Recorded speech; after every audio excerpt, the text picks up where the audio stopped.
Hello प्यारे बच्चों, कैसे हो आप सभी। आशा है कि आप सभी घर में सुरक्षित होंगे और स्वस्थ होंगे और अपने परिवार के साथ मिलजुल कर रहते होंगे और आपकी पढ़ाई भी सुचारू रूप से जारी होगी।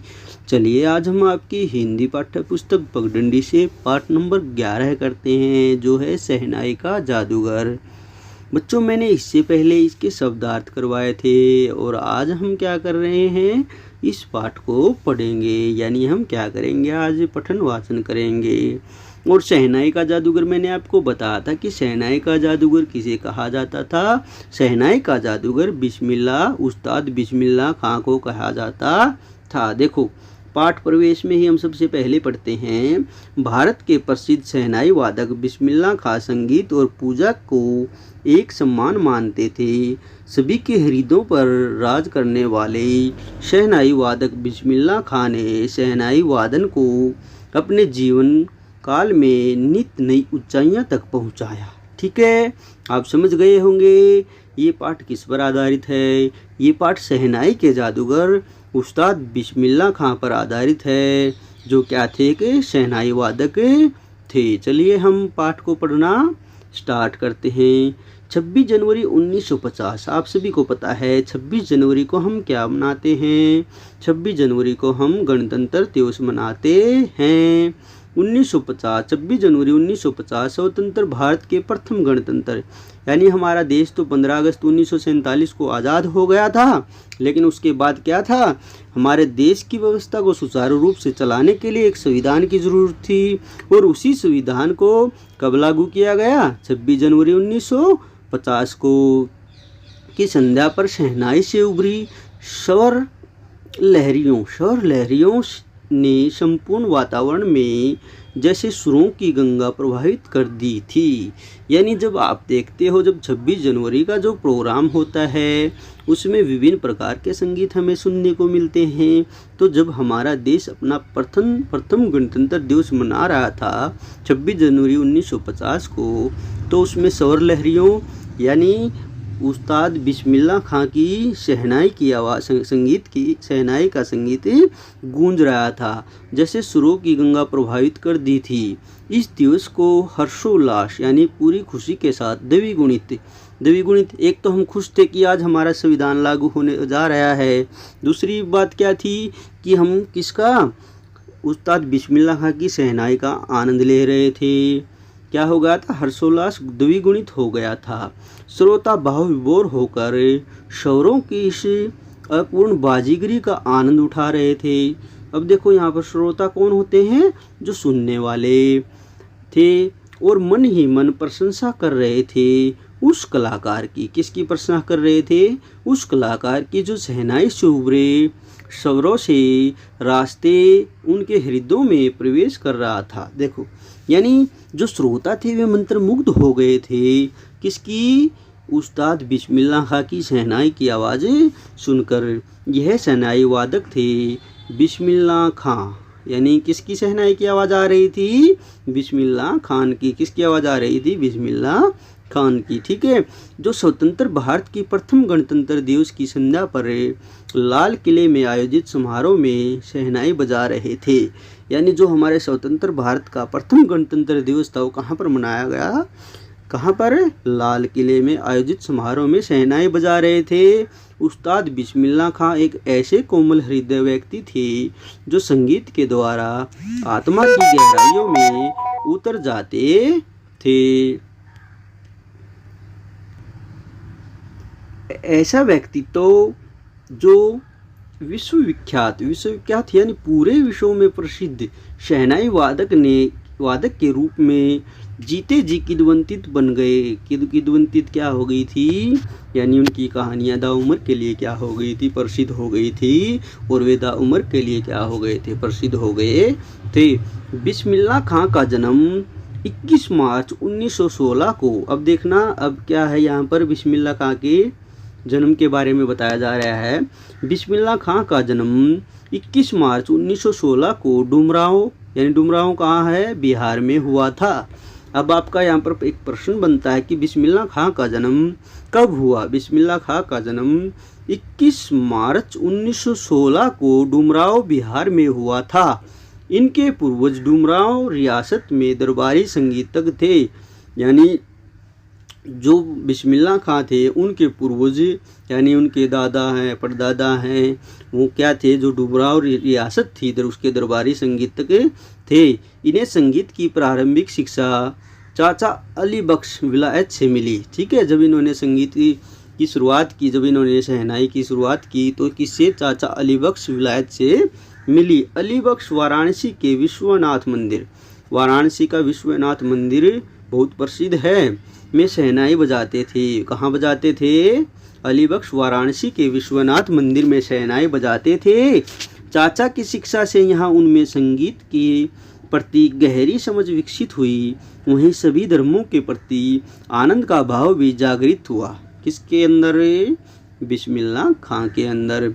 उन्होंने अपने जीवन संगीत को समर्पित कर दिया और शहनाई वादन को विश्व स्तर पर नित नई ऊंचाइयां देने का निश्चय कर लिया। ठीक है, यहाँ से उनके अंदर ऐसी जागृति भर गई कि मैं शहनाई में क्या होना, मुझे एक दिन सुप्रसिद्ध होना है।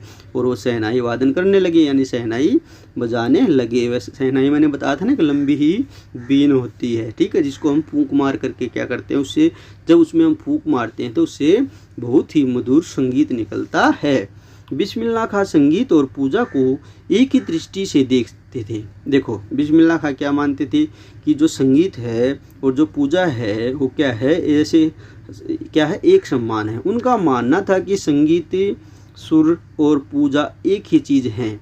बिस्मिल्लाह खां ने अपनी शहनाई की गूंज से Afghanistan, Europe, Iran, Iraq, Canada, Africa, रूस, अमेरिका, जापान, हांगकांग समेत विश्व के सभी प्रसिद्ध देशों के श्रोताओं को रसमगन किया। यानी उन्होंने देखो कहाँ के श्रोता थे या वहाँ भी उन्होंने शहनाई बजाई। ईरान, इराक, कनाडा, अफ्रीका, रूस, अमेरिका, जापान, हांगकांग समेत विश्व के सभी सुप्रसिद्ध देशों के श्रोताओं को रसमगन किया। उनका संगीत समुद्र की तरह विराट है, लेकिन वह विनम्रता पूर्वक कहते थे, मैं अभी मुश्किल से इसके किनारे तक ही पहुंच पाया हूँ, मेरी खोज अभी जारी है, मेरी खोज अभी जारी है। उसके बाद देखो, उसके बाद है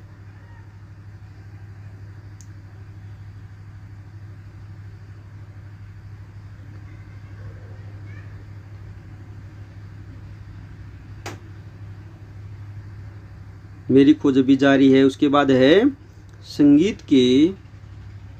संगीत में अतुलनीय योगदान हेतु उस्ताद बिस्मिल्लाह खां को देश विदेश में विभिन्न पुरस्कारों से, यानी देश विदेश में विभिन्न पुरस्कारों से सम्मानित किया गया। यानी उनको देश विदेश में बहुत सारे पुरस्कार मिले। अब क्यों मिलते तो जरूर, क्योंकि वे बहुत अच्छी शहनाई बजाते थे। उन्हें भारत का सर्वोच्च, यानी जो हमारे देश में सबसे बड़ा जो पुरस्कार दिया जाता है वो है भारत रत्न। सर्वोच्च पुरस्कार है भारत रत्न। ठीक है, अगर कोई खेल में अच्छा है तो उसको मिलता है खेल रत्न। महामहिम बोलते हैं राष्ट्रपति को। ठीक है, महामहिम राष्ट्रपति द्वारा सन 2001 में प्रदान किया गया। महामहिम राष्ट्रपति द्वारा सन 2001 में प्रदान किया गया। उसके बाद देखो, संगीत नाटक अकादमी पुरस्कार। अब देखो, जो संगीत नाटक अकादमी पुरस्कार, तानसेन पुरस्कार यानी जो संगीत में सबसे अच्छा होता है उसको दिया जाता है। मध्य प्रदेश राज्य पुरस्कार, पद्म विभूषण पुरस्कार जैसे सम्मान एवं विभिन्न विश्वविद्यालयों द्वारा उन्हें प्रदान की गई डॉक्टरेट की उपाधि वो होती है जो सबसे ऊंची मानी जाती है। जरूरी नहीं होता जो इलाज करता है उसी को डॉक्टर बोलते हैं। एक डॉक्टरेट की उपाधि भी होती है, जो सबसे ज़्यादा पढ़ा लिखा होता है उसको भी हम डॉक्टर बोलते हैं। उपाधि उनकी ख्याति की परिचायक है। ख्याति क्या होती है? जो हमारी प्रसिद्धि होती है, जिसके कारण हम बहुत प्रसिद्ध हो गए हैं। खान साहब अत्यंत विनम्र, मिलनसार और उदार व्यक्ति के धनी थे। जो खान साहब थे, बिस्मिल्लाह खां थे, वे विनम्र, मिलनसार यानी सबके साथ मिलजुल कर रहते थे और उदार व्यक्तित्व के धनी थे। यानी वे बिल्कुल पाक साहब थे, झूठ बोलना बहुत कम पसंद करते थे और हाजिर जवाबी थे। जो उससे जवाब मांगता उसका तुरंत वो क्या करते थे, जवाब देते थे। अब आगे देखो, वे सभी धर्मों का सम्मान करते थे। देखो, इनको किसी के धर्म के प्रति भी कोई भी नफरत नहीं थी। संगीत के प्रति पूर्णतः समर्पण, कड़ी मेहनत, घंटों अभ्यास, संतुलित आहार। देखो, जब तक आप अभ्यास नहीं करोगे तब तक आप किसी भी फील्ड में निपुण नहीं होगे। संतुलित आहार हो, आपको संतुलित आहार लेना पड़ेगा। ये नहीं आपने बहुत ज़्यादा खाना खा लिया और फिर आप कोई काम करने चलोगे तो आपका काम करने में मन नहीं लगेगा। संयमित जीवन और देश प्रेम के अटूट भाव एवं गुणों ने उन्हें विश्व स्तर पर ख्याति दी। यानी वो पूरे विश्व में क्या हो गए, प्रसिद्ध हो गए। अभिमान तो जैसे उन्हें छू तक नहीं पाया, उनके अंदर कोई भी अभिमान, कोई भी घमंड नहीं था। उस्ताद बिस्मिल्लाह खां शास्त्रीय संगीत परंपरा की ऐसी महत्वपूर्ण कड़ी थे, यानी शास्त्रीय संगीत आप रेडियो वगैरह में सुनते हो ना, एक ऐसी महत्वपूर्ण कड़ी थे जिन पर प्रत्येक देशवासी को गर्व है, जिसको प्रत्येक देशवासी को गर्व है। आगे देखो, 21 अगस्त सन 2006 को 21 अगस्त सन 2006 को आपसे पूछा जा सकता है कि बिस्मिल्लाह खां की मृत्यु कब हुई, कब स्वर्ग सिधार गए। तो कब, 21 अगस्त सन 2006 को वाराणसी में ही उस्ताद बिस्मिल्लाह खां ने अपनी अंतिम सांस ली। वे 90 वर्ष के थे। कितने वर्ष के थे? 90 वर्ष के थे। तिरंगे में लिपटे बिस्मिल्लाह खां के पार्थिव शरीर, देखो तिरंगे में लिपटे क्यों? क्योंकि उन्होंने भारत का सर्वोच्च पुरस्कार प्राप्त किया था, उन्होंने भारत रत्न मिला था। अंतिम सांस ली, 90 वर्ष के। तिरंगे में लिपटे बिस्मिल्लाह खां के पार्थिव शरीर को कि बेनीबाग से शुरू हुई शव यात्रा के दौरान लाखों लोगों की भीड़ से रास्ता जाम हो गया।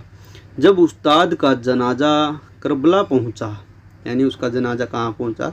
करबला पहुंचा, तो उन्हें आंसुओं का नजराना देने वालों की लंबी कतारें लग गई। यानी बहुत सारे लोग उसके अंतिम संस्कार के लिए वहां पर पहुंच गए और उन सब की आंखों में आंसू थे।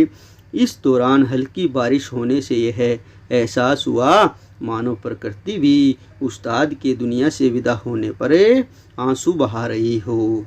जब उनको अंतिम संस्कार करने के लिए ले जा रहा था तो हल्की हल्की बारिश हुई। हमें ऐसा लग रहा था कि मानो प्रकृति भी आंसू बहा रही हो। शास्त्रीय संगीत की दुनिया में वे एक रत्न की तरह रहेंगे भी, क्योंकि उन्हें भारत का सर्वोच्च पुरस्कार भी मिला था और पूरी दुनिया में वे प्रसिद्ध हो गए थे। उनकी शहनाई का संगीत सबके कानों में गूंज रहा था। उनकी कला सर्वदा सभी के दिलों में सम्मान पाती रहेगी। देखो, पता नहीं कि जीवन में कौन किस फील्ड में, किस क्षेत्र में कामयाब हो जाए और विश्व प्रसिद्ध हो जाए। तो इसी प्रकार आज आपने उस्ताद बिस्मिल्लाह खां के जीवन से संबंधित उनके जीवन के बारे में जाना कि कैसे वो बड़े सुप्रसिद्ध हुए और आज वे कैसे पूरे विश्व में प्रसिद्ध हैं। तो प्यारे बच्चों, आज के लिए इतना ही। आपको वीडियो कैसी लगी? अगर आपको वीडियो अच्छी लगी तो लाइक और कमेंट करना मत भूलिएगा। आज के लिए इतना ही। वीडियो को देखने के लिए आप सभी का बहुत बहुत धन्यवाद।